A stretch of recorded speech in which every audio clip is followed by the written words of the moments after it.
शांताकारं भुजंगशयनं पद्मनाभं सुरेशं विश्वाधारं गगनसदृशं मेघवर्णं शुभांगं लक्ष्मीकान्तं कमलनयनं योगिभिध्यानगम्यं वंदे विष्णुभवभयहरं सर्वलोकैकनाथं। मंगलम भगवान विष्णु मंगलम गरुड़ध्वज मंगलम पुंडरीकाक्ष मंगलाय तनोहरि। ओम नमो भगवते वासुदेवाय। आज का दिन आप सभी के लिए मंगलमय हो। आइए सुनते हैं श्रीमद् भागवत महापुराण की आगे की कथा। राजा परीक्षित ने श्री सुखदेव जी से पूछा, भगवान बलराम जी सर्वशक्तिमान एवं सृष्टि प्रलय की सीमा से परे अनंत हैं। उनका स्वरूप गुण लीला आदि मन बुद्धि और वाणी के विषय नहीं है। उनकी एक एक लीला लोक मर्यादा से विलक्षण है, अलौकिक है। उन्होंने और जो कुछ अद्भुत कर्म किए हों उन्हें मैं फिर सुनना चाहता हूँ। श्री सुखदेव जी ने कहा, परीक्षित, द्विविध नाम का एक वानर था। वह भौमासुर का सखा, सुग्रीव का मंत्री और मैंथ का शक्तिशाली भाई था। जब उसने सुना कि श्री कृष्ण ने भौमासुर को मार डाला, तब वह अपने मित्र की मित्रता के ऋण से उत्तीर्ण होने के लिए राष्ट्र विप्लव करने पर उतारू हो गया। वह वानर बड़े बड़े नगरों, गांवों, खानों और अहीरों की बस्तियों में आग लगाकर उन्हें जलाने लगा। कभी वह बड़े बड़े पहाड़ों को उखाड़कर उनसे प्रांत के प्रांत चकनाचूर कर देता, और विशेष करके ऐसा काम वह अनार्त देश में ही करता था, क्योंकि उसके मित्र को मारने वाले भगवान श्री कृष्ण उसी देश में निवास करते थे। द्विविध वानर में 10,000 हाथियों का बल था।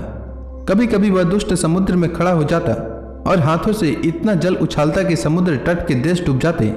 वह दुष्ट बड़े बड़े ऋषि मुनियों के आश्रमों की सुंदर सुंदर लता वनस्पतियों को तोड़ मरोड़ कर चौपट कर देता और उनके यज्ञ संबंधी अग्नि कुंडों में मलमूत्र डालकर अग्नियों को दूषित कर देता। जैसे भृंगी नाम का कीड़ा दूसरे कीड़ों को ले जाकर अपने बिल में बंद कर देता है, वैसे ही वह मदोन्मत्त वानर स्त्रियों और पुरुषों को ले जाकर पहाड़ों की घाटियों तथा गुफाओं में डाल देता, फिर बाहर से बड़ी बड़ी चट्टानें रखकर उनका मुंह बंद कर देता। इस प्रकार वह देशवासियों का तो तिरस्कार करता ही कुलीन स्त्रियों को भी दूषित कर देता था। एक दिन वह दुष्ट सुललित संगीत सुनकर रैवतक पर्वत पर गया। वहां उसने देखा कि यदुवंश शिरोमणि बलराम जी सुंदर सुंदर युवतियों के झुंड में विराजमान हैं। उनका एक एक अंग अत्यंत सुंदर और दर्शनीय है और वक्ष स्थल पर कमलों की माला लटक रही है। वे मधुपान करके मधुर संगीत गा रहे थे और उनके नेत्र आनंदोन्माद से विवल हो रहे थे। उनका शरीर इस प्रकार शोभायमान हो रहा था मानो कोई मदमद गजराज हो। वह दुष्ट वानर वृक्षों की शाखाओं पर चढ़ जाता और उन्हें झकझोर देता। कभी स्त्रियों के सामने आकर किलकारी भी मारने लगता। युवती स्त्रियां स्वभाव से ही चंचल और हास परिहास में रुचि रखने वाली होती हैं। बलराम जी की स्त्रियां उस वानर की ठिठाई देखकर हंसने लगे। अब वह वानर भगवान बलराम जी के सामने ही उन स्त्रियों की अवहेलना करने लगा। वह उन्हें कभी अपनी गुदा दिखाता तो कभी भौएं मटकाता, फिर कभी कभी गरज तरज कर मुंह बनाता। वीर शिरोमणि बलराम जी उसकी यह चेष्टा देखकर क्रोधित हो गए। उन्होंने उस पर पत्थर का एक टुकड़ा फेंका, परंतु द्विविद ने उससे अपने को बचा लिया और झपट कर मधु कलश उठा लिया तथा बलराम जी की अवहेलना करने लगा। उस धूर्त ने मधु कलश को तो फोड़ ही डाला, स्त्रियों के वस्त्र भी फाड़ डाले, और अब वह दुष्ट हंस हंस कर बलराम जी को क्रोधित करने लगा। परीक्षित, जब इस प्रकार मधुन्मत्त द्विविद बलराम जी को नीचा दिखाने लगा तथा उनका घोर तिरस्कार करने लगा, तब उन्होंने उसकी ढिठाई देखकर और उसके द्वारा सताए हुए देशों की दुर्दशा पर विचार करके उस शत्रु को मार डालने की इच्छा से क्रोधपूर्वक अपना हल मुसल उठाया। द्विविद भी बड़ा बलवान था। उसने अपने एक ही हाथ से साल का पेड़ उखाड़ लिया और बड़े वेग से दौड़कर बलराम जी के सिर पर उसे दे मारा। भगवान बलराम पर्वत की तरह अविचल खड़े रहे। उन्होंने अपने हाथ से उस वृक्ष को सिर पर गिरते गिरते पकड़ लिया और अपने सुनंद नामक मुसल से उस पर प्रहार किया। मुसल लगने से द्विविद का मस्तक फट गया और उससे खून की धारा बहने लगी। उस समय उसकी ऐसी शोभा हुई मानो किसी पर्वत से गेरू का सोता बह रहा हो, परंतु द्विविद ने अपने सिर फटने की कोई परवाह नहीं की। उसने कुपित होकर एक दूसरा वृक्ष उखाड़ा, उसे झाड़ झुड़ कर बिना पत्ते का कर दिया और फिर उससे बलराम जी पर बड़े जोर का प्रहार किया। बलराम जी ने उस वृक्ष के सैकड़ों टुकड़े कर दिए। इसके बाद द्विविद ने बड़े क्रोध से दूसरा वृक्ष चलाया, परंतु भगवान बलराम जी ने उसे भी सततः छीन भिन कर दिया। इस प्रकार वह उनसे युद्ध करता रहा। एक वृक्ष के टूट जाने पर दूसरा वृक्ष उखाड़ता और उससे प्रहार करने की चेष्टा करता। इस तरह सब ओर से वृक्ष उखाड़ उखाड़ कर लड़ते लड़ते उसने सारे वन को ही वृक्षहीन कर दिया। वृक्ष न रहे तब त्रिविद का क्रोध और भी बढ़ गया तथा वह बहुत चिढ़कर बलराम जी के ऊपर बड़ी बड़ी चट्टानों की वर्षा करने लगा। परंतु भगवान बलराम जी ने अपने मूसल से उन सभी चट्टानों को खेल खेल में ही चकनाचूर कर दिया।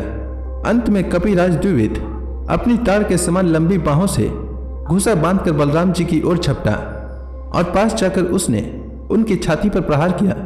अब यदुवंश शिरोमणि बलराम जी ने हल और मुसल अलग रख दिए तथा क्रुद्ध होकर दोनों हाथों से उसकी हंसली पर प्रहार किया। इससे वह वानर खून उगलता हुआ धरती पर गिर पड़ा। परीक्षित, आंधी आने पर जैसे जल में डोंगी डगमगाने लगती है, वैसे ही उसके गिरने से बड़े बड़े वृक्षों और चोटियों के साथ सारा पर्वत हिल गया। आकाश में देवता लोग जय जय, सिद्ध लोग नमो नमः और बड़े बड़े ऋषि मुनि साधु साधु के नारा लगाने लगे और बलराम जी पर फूलों की वर्षा करने लगे। परीक्षित, द्विविद ने जगत में बड़ा उपद्रव मचा रखा था, अतः भगवान बलराम जी ने उसे इस प्रकार मार डाला और फिर वे द्वारकापुरी में लौट आए। उस समय सभी पुरजन परिजन भगवान बलराम जी की प्रशंसा कर रहे थे। श्री सुखदेव जी आगे कहते हैं, परीक्षित, जाम्बवती नंदन सांब अकेले ही बड़े बड़े वीरों पर विजय प्राप्त करने वाले थे। वे स्वयंवर में स्थित दुर्योधन की कन्या लक्ष्मणा को हर लाए। इससे कौरवों को बड़ा क्रोध हुआ। वे बोले, यह बालक बहुत ढीठ है, देखो तो सही, इसने हम लोगों को नीचा दिखाकर बलपूर्वक हमारी कन्या का अपहरण कर लिया। वह तो इसे चाहती भी न थी, अतः इस ढीठ को पकड़कर बांध लो। यदि यदुवंशी लोग रुष्ट भी होंगे तो वे हमारा क्या बिगाड़ लेंगे। वे लोग हमारी कृपा से हमारी दी हुई धन धान्य से परिपूर्ण पृथ्वी पर उपभोग कर रहे हैं। यदि वे लोग अपने इस लड़के के बंदी होने का समाचार सुनकर यहाँ आएंगे तो हम लोग उनका सारा घमंड चूर चूर कर देंगे और उन लोगों के मिजाज वैसे ही ठंड हो जाएंगे जैसे संयमी पुरुष के द्वारा प्राणायाम आदि उपायों से वश में की हुई इंद्रियां। ऐसा विचार करके कर्ण, सल, भूरिश्रवा, यज्ञकेतु और दुर्योधन आदि वीरों ने कुरु वंश के बड़े बुड्ढों की अनुमति ली तथा शाम को पकड़ लेने की तैयारी की। जब महारथी शाम ने देखा कि धृतराष्ट्र के पुत्र मेरा पीछा कर रहे हैं, तब वे एक सुंदर धनुष चढ़ाकर सिंह के समान अकेले ही रणभूमि में डट गए। इधर कर्ण को मुखिया बनाकर कौरव वीर धनुष चढ़ाए हुए शाम के पास आ पहुंचे और क्रोध में भरकर उन्होंने पकड़ लेने की इच्छा से खड़ा रह इस प्रकार ललकारते हुए बाणों की वर्षा करने लगे। परीक्षित, यदुनंदन शाम अचिंत्य ऐश्वर्यशाली भगवान श्री कृष्ण के पुत्र थे। कौरवों के प्रहार से वे उन पर चिढ़ गए जैसे सिंह तुक्ष हरिणों का पराक्रम देखकर चिढ़ जाता है। सांब ने अपने सुंदर धनुष का टंकार करके कर्ण आदि 6 वीरों पर, जो अलग अलग 6 रथों पर सवार थे, 6 बाणों से एक साथ अलग अलग प्रहार किया। उनमें से 4 बाण उनके 4 घोड़ों पर, एक उनके सारथियों पर और एक उन महान धनुषधारी रथी वीरों पर छोड़ा। सांब के इस अद्भुत हस्तलाघों को देखकर विपक्षी वीर भी मुक्त कंठ से उनकी प्रशंसा करने लगे। इसके बाद उन 6 वीरों ने एक साथ मिलकर सांब को रथहीन कर दिया। 4 वीरों ने एक बाण से उनके 4 घोड़ों को मारा, एक ने सारथी को और एक ने सांब का धनुष काट डाला। इस प्रकार कौरवों ने युद्ध में बड़ी कठिनाई और कष्ट से सांब को रथहीन करके बांध लिया। इसके बाद वे उन्हें और अपनी कन्या लक्ष्मणा को लेकर जय मनाते हुए हस्तिनापुर लौट आए। परीक्षित, नारद जी से यह समाचार सुनकर यदुवंशियों को बड़ा क्रोध आया। वे महाराज उग्रसेन की आज्ञा से कौरवों पर चढ़ाई करने की तैयारी करने लगे। बलराम जी कलह प्रधान कलियुग के सारे पाप ताप को मिटाने वाले हैं। उन्होंने कुरुवंशियों और यदुवंशियों की लड़ाई झगड़े को ठीक न समझा। यद्यपि यदुवंशी अपनी तैयारी पूरी कर चुके थे, फिर भी उन्होंने उन्हें शांत कर दिया और स्वयं सूर्य के समान तेजस्वी रथ पर सवार होकर हस्तिनापुर गए। उनके साथ कुछ ब्राह्मण और यदुवंश के बड़े बूढ़े भी गए। उनके बीच में बलराम जी की ऐसी शोभा हो रही थी मानो चंद्रमा ग्रहों से घिरे हुए हो। हस्तिनापुर पहुंचकर बलराम जी नगर के बाहर एक उपवन में ठहर गए और कौरव लोग क्या करना चाहते हैं, इस बात का पता लगाने के लिए उन्होंने उद्धव जी को धृतराष्ट्र के पास भेजा। उद्धव जी ने कौरवों की सभा में जाकर धृतराष्ट्र, भीष्म पितामह, द्रोणाचार्य, बालिक और दुर्योधन की विधि पूर्वक अभ्यर्थना वंदना की और निवेदन किया कि बलराम जी पधारे हैं।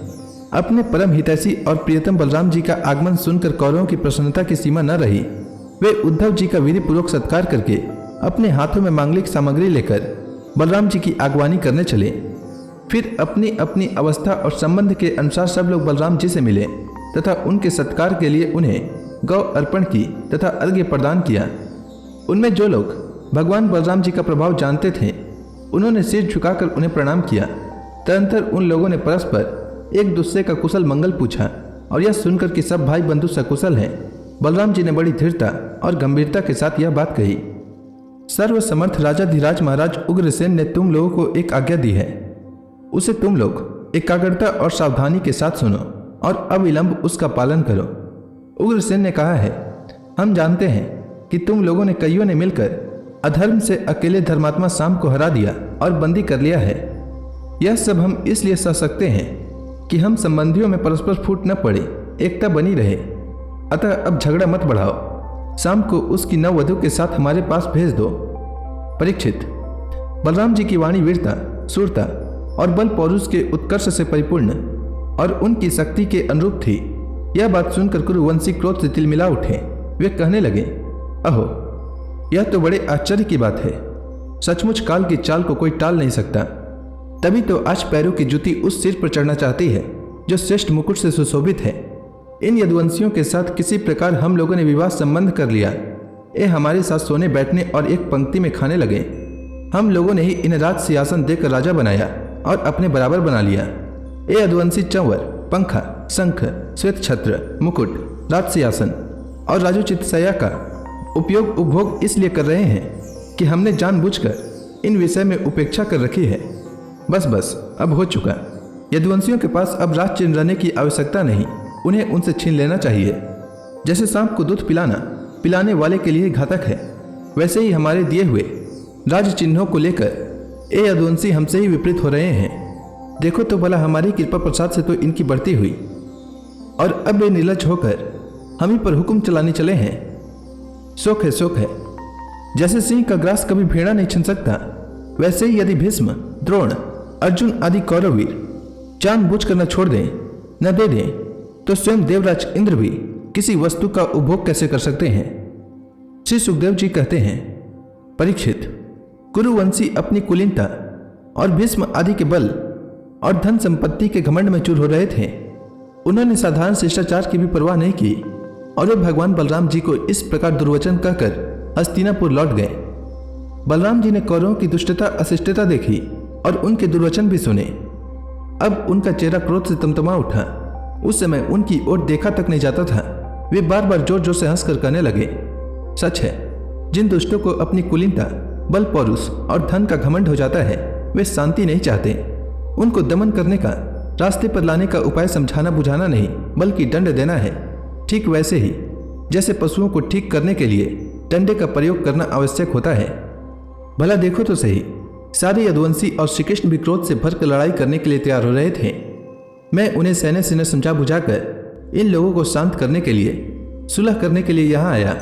फिर भी ये मूर्ख ऐसी दुष्टता कर रहे हैं। इन्हें शांति प्यारी नहीं, कलह प्यारी है। ये इतने घमंडी हो रहे हैं कि बार बार मेरा तिरस्कार करके गालियां बक गए हैं। ठीक है भाई, ठीक है। पृथ्वी के राजाओं की तो बात ही क्या, त्रिलोकी के स्वामी इंद्र आदि लोकपाल जिनकी आज्ञा का पालन करते हैं, वे उग्रसेन राजाधिराज नहीं हैं। वे तो केवल भोज वृष्णि और अंधक वंशी यादवों के ही स्वामी हैं। क्यों? जो सुधर्मा सभा को अधिकार में करके उसमें विराजते हैं और जो देवताओं के वृक्ष पारिजात को उखाड़ कर ले आते और उसका उपभोग करते हैं, वे भगवान श्री कृष्ण भी राज सिंहासन के अधिकारी नहीं हैं। अच्छी बात है।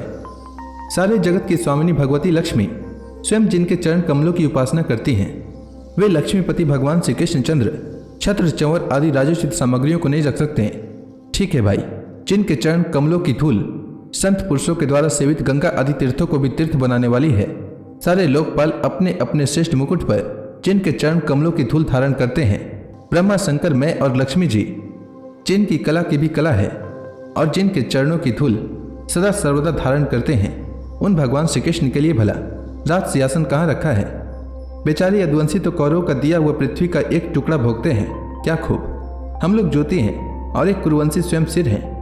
ये लोग ऐश्वर्य से उन्मत्त घमंडी कौरव पागल सरीखे हो रहे हैं। इनकी एक एक बात कटुता से भरी और वे सिर पैर की है।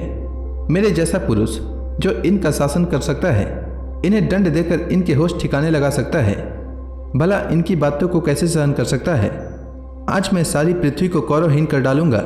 इस प्रकार कहते कहते बलराम जी क्रोध से ऐसे भर गए मानो त्रिलोकी को भस्म कर देंगे।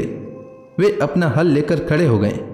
उन्होंने उसकी नोक से बार बार चोट करके हस्तिनापुर को उखाड़ लिया और उसे डुबाने के लिए बड़े क्रोध से गंगा जी की ओर खींचने लगे।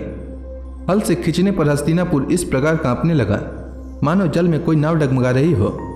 जब कौरवों ने देखा कि हमारा नगर तो गंगा जी में गिर रहा है, तब वे घबरा गए।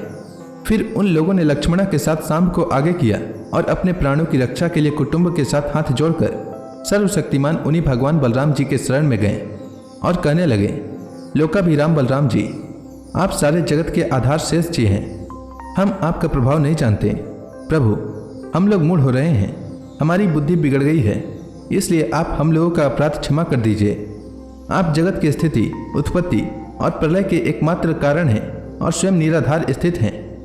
सर्वशक्तिमान प्रभु, बड़े बड़े ऋषि मुनि कहते हैं कि आप खिलाड़ी हैं और ये सब के सब लोग आपके खिलौने हैं। अनंत, आपके सहस्त्र सहस्त्र सिर हैं और आप खेल खेल में ही इस भूमंडल को अपने सिर पर रखते हैं। जब प्रलय का समय आता है तब आप सारे जगत को अपने भीतर लीन कर लेते हैं और केवल आप ही बचे रहकर अद्वितीय रूप से शयन करते हैं। भगवान, आप जगत की स्थिति और पालन के लिए विशुद्ध सत्व में शरीर ग्रहण करते हैं। आपका यह क्रोध, द्वेष और मत्सर के कारण नहीं है, यह तो समस्त प्राणियों को शिक्षा देने के लिए है। समस्त शक्तियों को धारण करने वाले सर्व प्राणी स्वरूप अविनाशी भगवान, आपको हम नमस्कार करते हैं। समस्त विश्व के रचयिता देव, हम आपको बार बार नमस्कार करते हैं। हम आपकी शरण में हैं, आप कृपा करके हमारी रक्षा कीजिए। श्री सुखदेव जी कहते हैं, परीक्षित, कौरवों का नगर डगमगा रहा था और वे अत्यंत घबराहट में पड़े हुए थे। जब सब के सब कुरुवंशी इस प्रकार भगवान बलराम जी के शरण में आए और उनकी स्तुति प्रार्थना की, तब वे प्रसन्न हो गए और डरो मत ऐसा कहकर उन्हें अभय दान दिया। परीक्षित, दुर्योधन अपनी पुत्री लक्ष्मणा से बड़ा प्रेम करता था।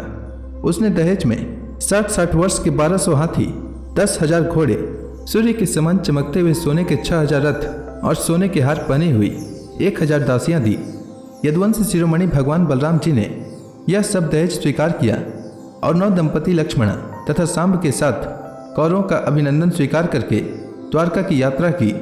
अब बलराम जी द्वारकापुरी में पहुंचे और अपने प्रेमी तथा समाचार जानने के लिए उत्सुक बंधु बांधवों से मिले। उन्होंने यदुवंशियों की भरी सभा में अपना वह सारा चरित्र का सुनाया जो हस्तिनापुर में उन्होंने कौरवों के साथ किया था। परीक्षित, यह हस्तिनापुर आज भी दक्षिण की ओर ऊंचा और गंगा जी की ओर कुछ झुका हुआ है और इस प्रकार यह भगवान बलराम जी के पराक्रम की सूचना दे रहा है। तो इसी के साथ आज का यह अध्याय समाप्त हुआ। इसके आगे की कथा मैं कल के अध्याय में सुनाऊंगा। तब तक के लिए भगवान हरि का नाम लेते रहें। तो प्रेम से बोलिए भगवान विष्णु की जय, श्री कृष्ण भगवान की जय, समस्त देवी देवताओं की जय।